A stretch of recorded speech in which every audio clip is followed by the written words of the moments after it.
Hello students, my name is Shreya and today we are going to do the second part of the lecture series that I've tried to curate for you, which is the lecture series on the history of English literature.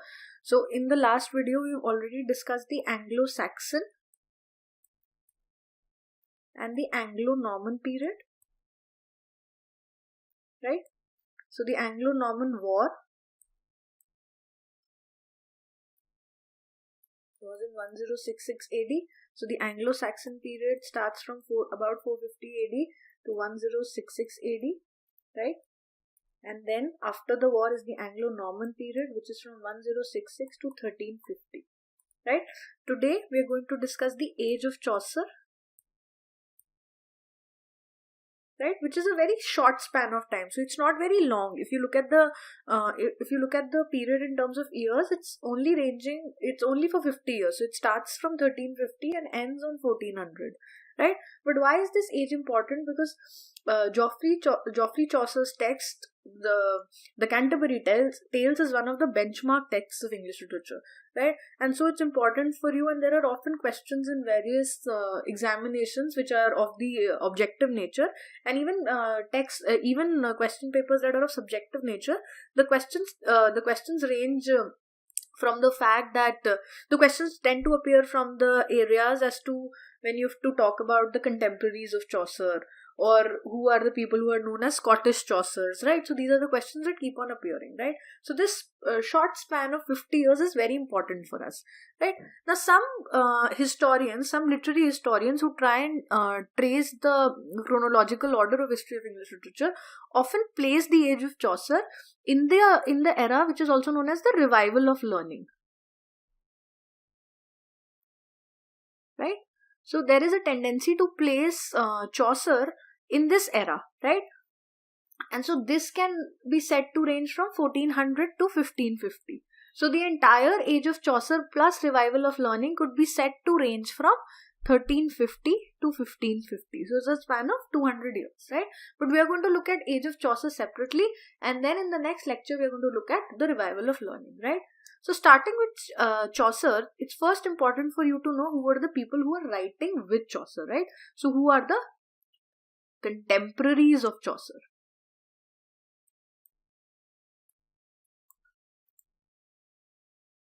Right? So this is a list of 4 people who along with Chaucer were writing in the times that Chaucer was writing. So now this, you see, and I've already told you the span is short, right? It's only between 1350 to 1400. So there can be people who've written beyond 1400, or the ones who've written a little before 1350. But the idea is not to trace the exact years, because for these eras, for the medieval era for instance, there's not too much focus on the year the text is written in, but it's important for you to have a general idea, right? So the first one that we are going to do is William Langland, right? And the very important text that was written by him is Pious Plowman, right? Now this text is an allegorical narrative poem,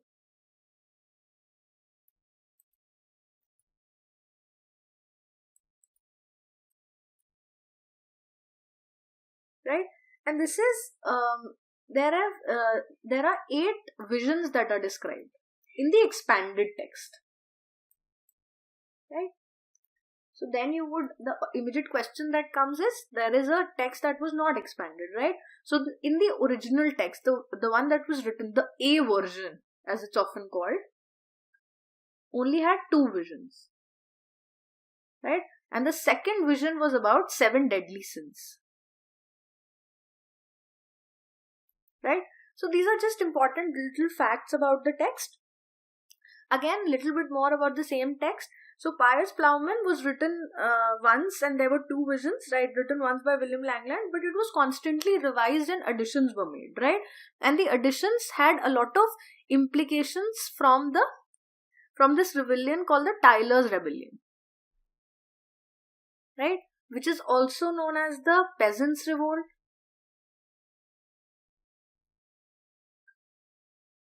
right? And also the Great Rising,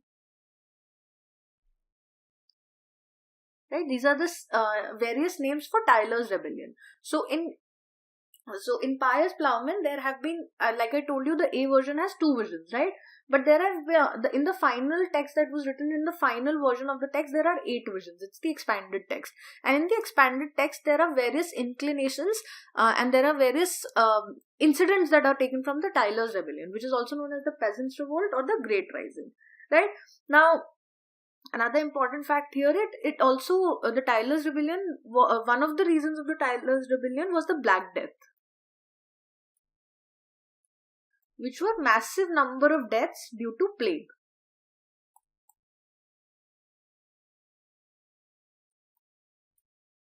Right? So, it's a lot of social milieu that is being discussed. Right? A lot of social milieu is being discussed and is brought into question. So, moving on to the next person who's also a contemporary of Shakespeare is John Wycliffe. Right? And there's no particular text that we can attribute to John Wycliffe, but he's also known as the father of English prose.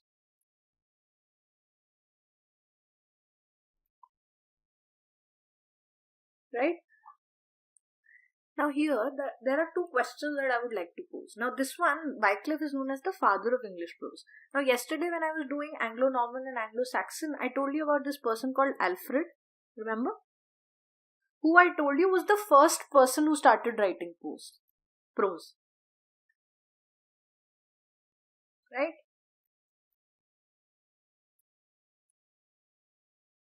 And I also told you his position as a translator was very important, right? Why I'm telling you this, you'll know very soon, right? So, father of English prose is John Wycliffe, but the first person who started writing prose is Alfred, right? Secondly, I also told you about the father of English learning, right? For those of you who've not seen the previous video on Anglo-Saxon and Anglo-Norman, if you're trying to follow the lecture series, I would want you to go back to it and revisit it so that you have a better understanding of what we are going to do now, because everything is going to be associated to what I've already taught, right?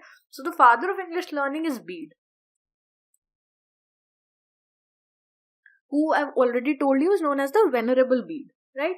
So the father of English learning is Bede, but the father of English prose is John Wycliffe. And John Wycliffe is also known for his translations. And what is the most important translation that he's done?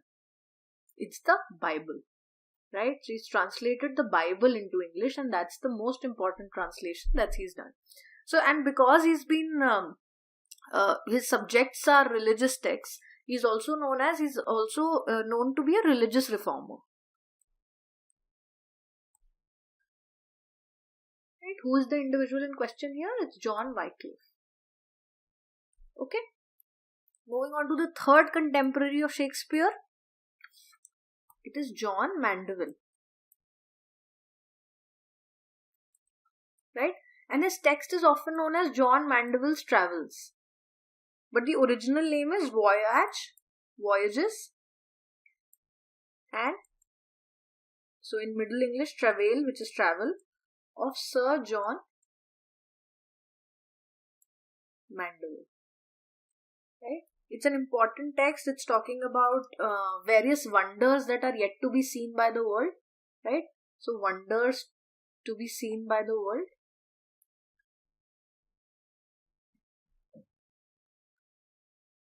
Remember that this was originally in French. And like I told you about the Anglo-Norman period, there was a lot of French influence, and it was later translated into English. Right?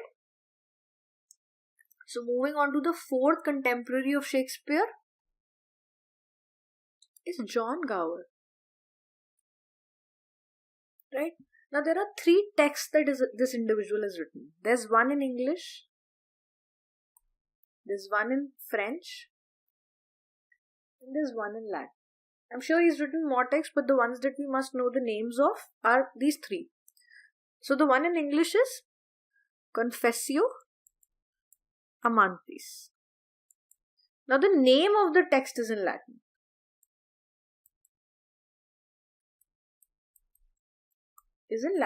Right?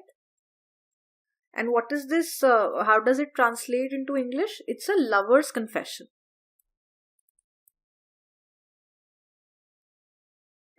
So we must know the details of only this one and not too many details. So it also talks of the 7 deadly sins.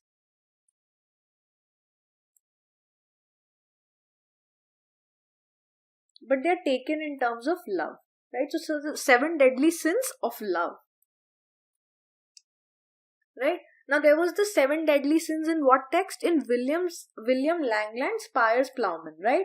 Where there were 2 visions in the A version, where one of the visions was about the 7 deadly sins. So if immediately in a span of the 4 contemporaries of Shakespeare, where one is William Langland, the next one is John Gower, both of these people have in their text involved the 7 deadly sins in some manner or the other, right? So involvement of 7 deadly sins means religious overtones, right? And then you met John Wycliffe, who's known as the father of English prose, who's in fact translated the Bible, and is also known as the religious reformer. So among the 4 contemporaries of Shakespeare, the ones that you see, out of those 4, 3 of those are writing something that's either related to religion, or they are translating a text of religious value, or they are writing texts that involve religious overtones, right? So this is about your the English text that was written by John Gower, which is Confessio Amantis, right? Now there is the Latin text, which is Vox Calamantis. For these, I don't think you should know any details, but just know the name. And the French one is Moror de Lame. Right? So these are the 3 texts that John Gower has written. Right? Moving on to the main man around whom the age itself is named, Geoffrey Chaucer.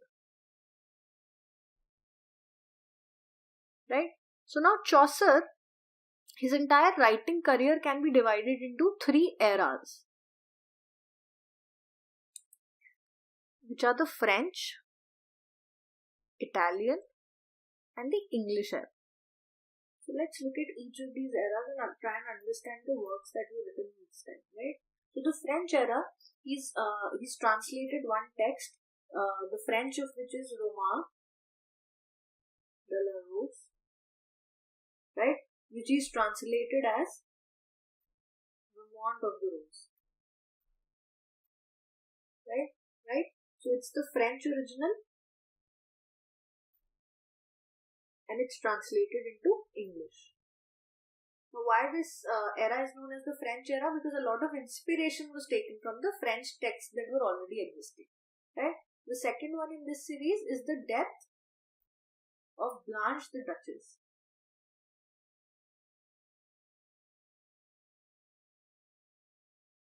Right? If you see the spellings, these are all Middle English spellings, so these are different from how you write Duchess now.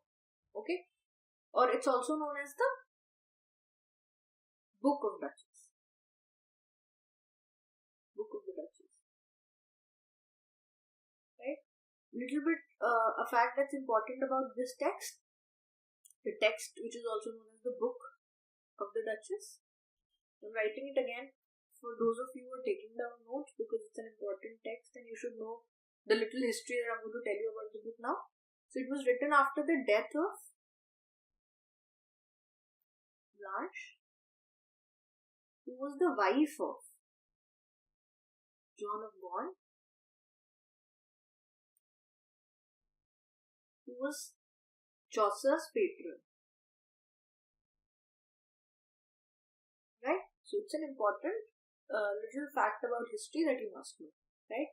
Now the second period is the Italian period. And there are more texts in this period, but we are going to look at just the important ones here. There is the first text here is going to be Troilus and Cressida. It's a long 8,000 line text, right? And the source has to be Italian here, like the source was French in the previous few texts that we saw. So the source is Boccaccio.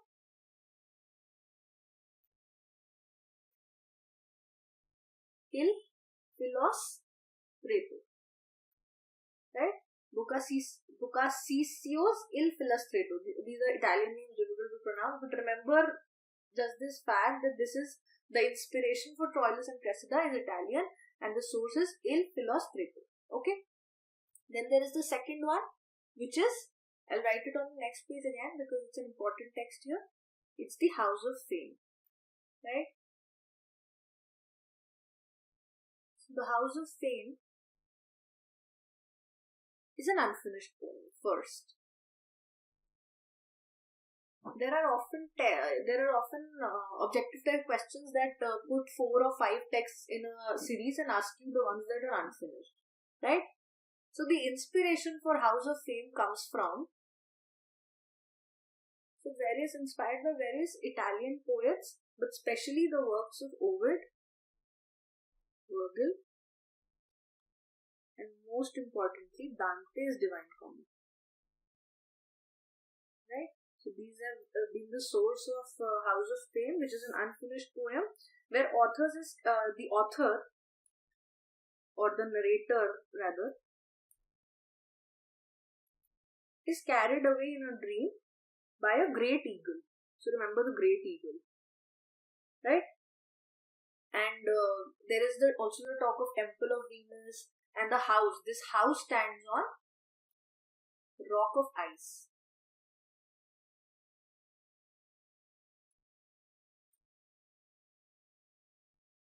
So just little bit trivia about the text, right? The third text in the Italian phase was the Legend of Good Women.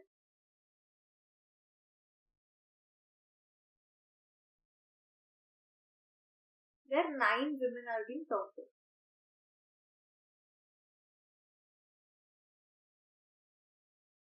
Okay? So that finishes also to an extent your Italian era, and then is the English era, where he was creating own text, not being as inspired by other the texts written in other languages. And here it's the most important text, which you all know. It's the Canterbury Tales. Now, trivia about Canterbury Tales are important, right? So why is it an important text? What was the text about? So it's a collection of 24 stories. Remember that this is also in a way incomplete because there were more stories that were intended to be written, right? And what is happening in the text? It's a storytelling competition, right? It's a storytelling competition where there are a group of pilgrims who are traveling from London to Canterbury, right? Because they want to visit the shrine of Saint Thomas Becket.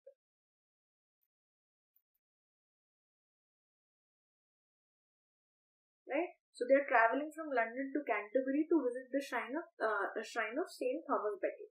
And what is the competition? The competition is storytelling competition. And what would be the prize of the competition? The prize would be a free meal at Tabardin. It's the name of the inn. It's the place. It's the name of the place where they're going to stop for a while, and they would get this prize while they are returning from the shrine. So after their pilgrimage, whoever wins this storytelling competition would get a prize, which is going to be a free meal at Tabardin, right? So this is a little bit about the brief idea about Canterbury Tales. Some tales that you must look at in detail in the preface that which precedes the tales. There's Miller's Tale. There's Nun Priest's Tale. Right? There is the Knight's Tale.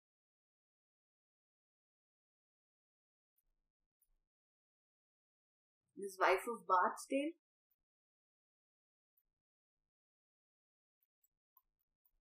Yeah? So these you must look at in detail. Because there can be detailed questions in your subjective or objective type of paper, right? So that concludes the age of Chaucer along with the contemporaries.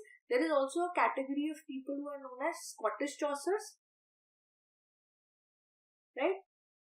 Now these individuals we cover in the next lecture because they are writing in the age of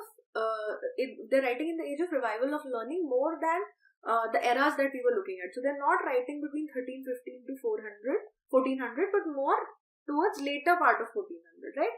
So we're going to cover Scottish Chaucers, and we're going to start our lecture on revival of learning, right, with Scottish Chaucers only, right? So now if you think this was helpful, if you think how we covered the contemporaries of Chaucer, because it's an important question that's usually covered, subscribe to the channel.